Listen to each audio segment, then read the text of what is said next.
Bismillah ar-Rahman ar-Rahim. Bonjour mes chers élèves. Là, on est en train de voir ce qu'on a déjà vu au troisième module.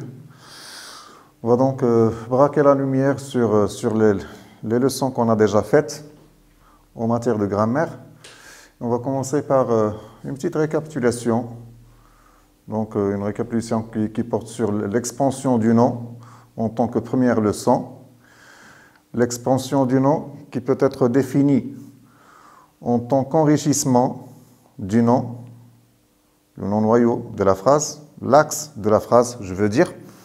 Donc, on va mettre le point sur le premier cas, le premier type, à savoir l'adjectif qualificatif ou l'adjectif de couleur qui peuvent accompagner le nom dans une phrase. Nous avons donc deux exemples. Le premier, c'est l'enfant sage reste à la maison. Alors, dans cette phrase, nous avons donc le nom noyau qui est déjà donc l'enfant. N, comme nom noyau.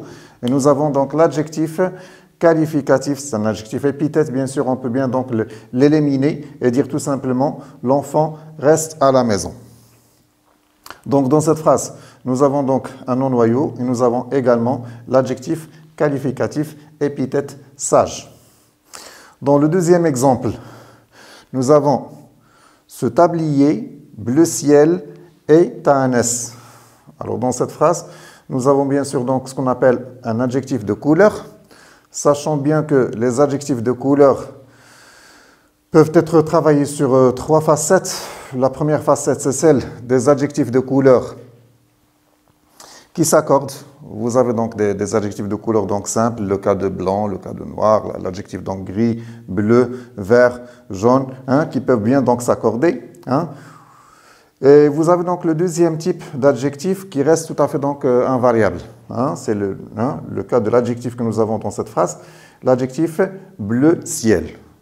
Donc c'est un adjectif invariable, inchangeant. Pourquoi? Parce qu'il est donc déjà composé de deux éléments, bleu et ciel, ce qui fait de lui un adjectif tout à fait donc invariable. Le troisième cas que l'on peut bien donc croiser sur son chemin de lecture, c'est l'adjectif de couleur qui est tout à fait donc qui fait donc une exception, si vous voulez.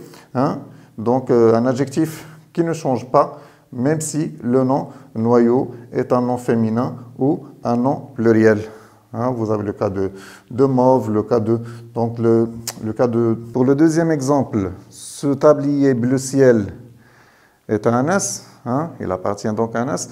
Alors nous avons donc un adjectif de couleur composé de deux parties. Vous avez donc la partie bleue et la partie ciel, ce qui fait de lui un adjectif tout à fait invariable ou inchangeant. Alors, quand on travaille sur des exemples simples, le cas de rouge, bleu, vert, noir, blanc et autres, donc, on peut bien donc accorder. Mais là, c'est impossible donc d'accorder de par la composition de l'adjectif de couleur. Vous avez également donc un troisième cas, celui des exceptions, donc des adjectifs représentatifs de ce qui figure déjà dans la nature. Vous avez le cas d'orange ou citron, Donc ça, c'est finalement des adjectifs de couleur qui ne s'accordent pas, qui restent comme ça, qui sont tout à fait donc invariables. Puis après, donc, on va passer à la deuxième partie de la leçon, qui porte sur le complément du nom. Alors, qui dit complément du nom, dit présence d'un nom noyau. Il est toujours placé avant le complément du nom. On ne peut pas donc pensez donc à l'inverse. Vous avez dans un premier temps le nom noyau, les leçons, et vous avez donc le complément du nom du troisième module. Les leçons du troisième module doivent être bien révisées. Alors vous avez donc le nom noyau, leçon. Vous avez le complément du nom qui est constitué d'une préposition plus un adjectif numéral ordinal. Vous avez donc troisième. Donc, ça n'a pas donc d'importance. On peut bien dire donc les leçons de ce module, pour laisser tomber donc le mot troisième, ou l'adjectif numéral donc troisième, et passer directement, comme ça donc, de la préposition au nom module. Et ça va nous faire ce qu'on appelle, techniquement, un complément du nom constitué d'une préposition plus un nom. Vous avez donc le troisième composant de la leçon, c'est la proposition subordonnée relative. Alors, en travaillant sur la proposition subordonnée relative, il faut penser au PRS, au pronom relatif simple. Les 5 pronoms relatifs simples, vous les connaissez parfaitement bien, qui sont déjà le pronom qui, le pronom que, le pronom où, le pronom dont et le pronom quoi. Donc, qui passe toujours pour un sujet dans la phrase. L'élément que, c'est un complément d'objet direct.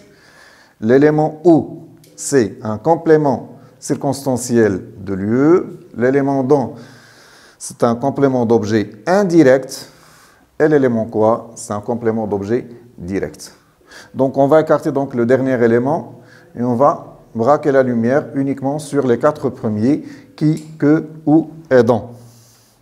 L'exemple visualisé au tableau, vous avez donc le virus qui menace la vie de tout le monde, est contagieux et mortel. Alors, qu'est-ce que nous avons dans cette phrase? Nous avons donc l'antécédent virus. L'antécédent, c'est le nom qui figure toujours avant le PRS. Je vais mettre en noir donc le PRS, le pronom relatif simple, je vais l'entourer, comme ça, PRS. Pronom relatif simple, PRS, la siglaison. Vous avez donc le virus, c'est l'antécédent, c'est-à-dire donc le nom qui vient juste avant le PRS, et vous avez donc la suite de la phrase. Alors, on peut bien répartir toute la phrase comme ça, en disant qu'il s'agit donc d'une phrase faite de 2 morceaux. Le premier morceau, c'est la proposition principale, et le second morceau, c'est la proposition donc subordonnée, écrite en vert. Voilà. Donc ça, c'est une proposition subordonnée relative, introduite par le PRS qui. La proposition principale, elle est faite de l'antécédent, qui passe pour un sujet. C'est un sujet de quel verbe? Du verbe être, le verbe copule ou le verbe d'état, être. Et ça, c'est un verbe, donc, le verbe copule, VC, avec la présence de deux adjectifs. Vous avez donc l'adjectif contagieux, adjectif attribut, et l'adjectif mortel. Et ça nous fait donc une proposition principale divisée en 2 parties. Divisée en 2 parties parce que nous avons donc le premier morceau, le virus, et le second morceau est contagieux et mortel. Donc la proposition, elle est placée bel et bien à l'intérieur de toute la phrase, comme ça, et ça constitue ce qu'on appelle donc une proposition subordonnée relative introduite par l'élément qui. Là, on va passer donc à une leçon de conjugaison, une leçon qui porte sur les verbes des 3 groupes au présent de l'indicatif, au passé simple et à l'imparfait de l'indicatif également. Donc on va commencer par les verbes du premier groupe. Les verbes du premier groupe. Les verbes donc, qui prennent au présent de l'indicatif la terminaison E, la terminaison ES, E, ONS, EZ, ENT. Au passé simple, vous avez donc la terminaison AI, AS, A, AM, AT, R. Et à l'imparfait, vous avez la terminaison AIS, AIS, AIT, IONS, IEZ, AENT. Donc, on va donner donc un exemple. Vous avez à titre d'exemple le verbe penser. Je pense, tu penses, il pense, nous pensons, vous pensez, il pense. Je pensais au passé simple, tu pensas, il pensa, nous pensâmes, vous pensâtes, ils pensèrent. Et à l'imparfait, ça vous fait je pensais, tu pensais, il pensait, nous pensions, vous pensiez, il pensait. Donc pour les verbes du premier groupe, il faut bien faire attention à la terminaison du verbe, Et là, je parle donc des verbes se terminant par CER, les verbes se terminant par GER, les verbes se terminant par YER, les verbes se terminant par IER, comme ça. Il faut faire attention donc à l'accentuation également, parce que ça vous fait des terminaisons tout à fait donc variables et spéciales en matière de conjugaison. Pour le deuxième groupe, les verbes du deuxième groupe. Alors parlons donc des verbes du deuxième groupe. Au présent, ça vous fait IS, IS, IT, ISAN, IC, IS. À titre d'exemple, le verbe choisir. Je choisis, tu choisis, il choisit, nous choisissons, vous choisissez, ils choisissent de rester à la maison pour éviter le mal de coronavirus. Le verbe choisir. Tout le monde choisit de rester à la maison pour éviter le mal de coronavirus. Donc là, c'est un verbe où il faut glisser la double consonne S à l'intérieur, comme ça, ce qui fait la différence avec les verbes du premier groupe. La présence de la double consonne S, une terminaison qui est un peu spéciale, distinctive, je veux dire, ce qui fait la différence avec le reste des verbes. Vous avez donc au passé simple, IS, IS, IT, IM, IT, IR. Je choisis, tu choisis, il choisit, nous choisîmes, vous choisissez, ils choisirent de rester à la maison. À l'imparfait, vous avez donc la double consonne S au niveau de la terminaison. J'applaudissais, tu applaudissais, il applaudissait, nous applaudissions, vous applaudissiez, ils applaudissaient. Donc là, c'est la présence de la double consonne pour le verbe applaudir, un verbe du deuxième groupe. Pour le troisième groupe, vous avez donc, au présent de l'indicatif, vous avez donc 3 terminaisons possibles en raison du verbe à conjuguer. Si vous travaillez sur le verbe voir, vous avez donc je vois, tu vois avec S, il voit avec T, nous voyons, vous voyez, il voit. Vous avez donc SST. Si vous travaillez sur les verbes donc mouvoir, le verbe pouvoir, comme ça, vous avez donc finalement donc la terminaison X, je peux, X à la fin, tu peux, X, il peut, vous avez donc T à la fin, nous pouvons, vous pouvez, ils peuvent. Les verbes se terminant par E, ES, E, c'est les verbes se terminant par frire et vrir. Vous avez donc la terminaison frire et la terminaison donc vrir, et ça vous fait j'ouvre la porte, tu ouvres la porte, il ouvre, nous ouvrons, vous ouvrez, ils ouvrent. J'offre un cadeau, tu offres un cadeau, il offre. Vous avez donc à la fin donc les verbes se terminant par frire et vrir se conjuguent donc pareil à ceux du premier groupe. Pour le passé simple, vous avez donc 2 terminaisons possibles, ça dépend du verbe.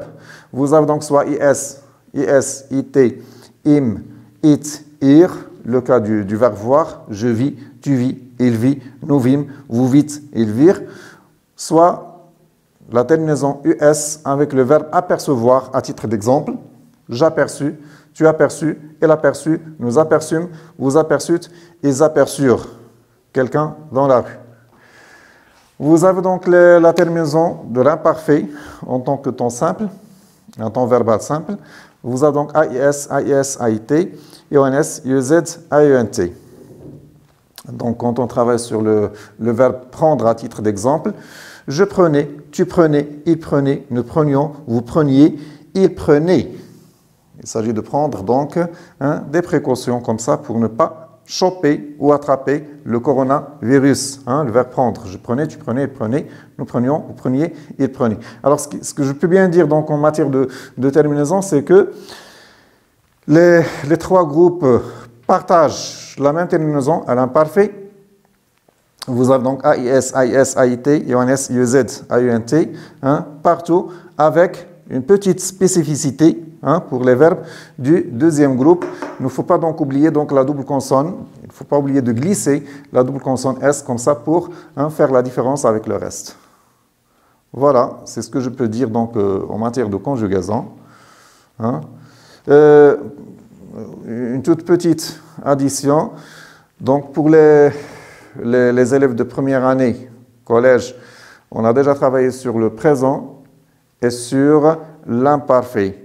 Et pour les élèves de deuxième année, c'est l'imparfait et le passé simple. Donc j'ai mixé les trois, les trois leçons comme ça pour visualiser et ça va nous faire donc un flashback, donc une sorte de récapitulation en matière donc de conjugaison portant sur les trois temps verbaux, les trois temps simples, le présent, le passé simple et l'imparfait. Donc le troisième travail que l'on va faire, c'est un travail qui porte sur une leçon d'orthographe avec comme leçon, au titre de leçon, l'accord de l'adjectif.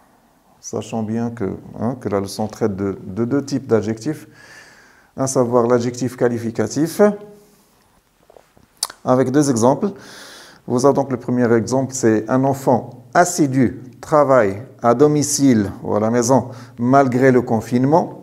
Et le confinement, c'est déjà donc le fait de rester à la maison, de ne pas sortir, de s'enfermer à la maison pour éviter le mal du Covid-19.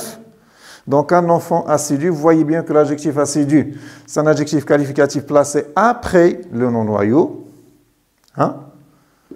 Et ça s'accorde bien sûr, si vous dites une fille assidue, ou une élève assidue, vous allez mettre donc le E du féminin. Donc un enfant assidu, l'adjectif est placé après le nom-noyau. Pour le deuxième exemple, vous avez donc cette vieille dame demande de l'aide aux passants. Alors vieille, c'est un adjectif qualificatif qui est placé dans cette phrase avant le nom-noyau dame. Ce qui nous fait dire que l'adjectif qualificatif peut être placé soit avant, soit après le nom noyau. Pour la deuxième partie de la leçon, c'est l'adjectif de couleur. Alors en parlant donc des adjectifs de couleur, donc nous avons intérêt à souligner donc les trois aspects de la chose. Il y a ce qu'on appelle les adjectifs de couleur simple, blanc, noir, rouge, gris, bleu, vert, jaune. Ce sont des adjectifs tout à fait donc accordables. On peut bien donc mettre un S pour le pluriel ou un E pour le féminin, si vous voulez. Vous avez donc le deuxième type, c'est le type d'adjectif de couleur tout à fait donc invariable. Et le troisième type, quand il s'agit donc d'une composition. Alors je reviens donc aux phrases. Visionnez au tableau, vous avez donc la première phrase, le premier exemple. Des nuages gris cachent le soleil. Des nuages gris donc cachent le soleil. Vous avez donc gris, adjectif de couleur accordable. Des nuages gris. Le S, c'est un S du masculin pluriel. Un nuage, des nuages, gris, gris. Vous allez mettre donc S comme ça pour l'adjectif. L'accord de l'adjectif, je veux dire. Le deuxième exemple, cette veste marron te va très bien. Cette veste marron te va très bien, donc l'adjectif marron ne change pas. Pour la simple raison que ça vient du marronnier. Et quand un adjectif de couleur, donc un adjectif de couleur vient donc d'un nom figurant dans la nature, vous avez donc orange, citron et tout, donc ça vous fait donc un adjectif de couleur tout à fait donc invariable. On ne peut pas donc changer donc l'écriture ou l'aspect graphique de l'adjectif en question. Marron, c'est marron, ça ne va pas changer. Une veste marron, un costume marron, vous allez mettre donc la même chose. Pour le troisième cas, le troisième exemple, les cheveux poivre-sel de mon oncle font de lui un vieux garçon. Alors, les cheveux, poivre-sel. Vous avez donc poivre-sel, c'est une composition, un adjectif de couleur composé de deux parties. Vous avez poivre et sel, ce qui bloque carrément le phénomène de l'accord. Donc, on ne peut pas accorder l'adjectif de couleur. Pourquoi? Parce qu'il est fait donc de deux parties. Et par la suite, vous avez un aspect inchangeant, un aspect statique, un aspect tout à fait donc invariable en matière donc d'adjectif de couleur poivre-sel. Donc ça, c'est pour la leçon d'orthographe, l'accord de l'adjectif en général. Les adjectifs qualificatifs épithètes, les adjectifs donc qualificatifs attributifs également, donc il faut donc les accorder. Et vous avez donc dans un second temps l'adjectif de couleur avec ces trois aspects.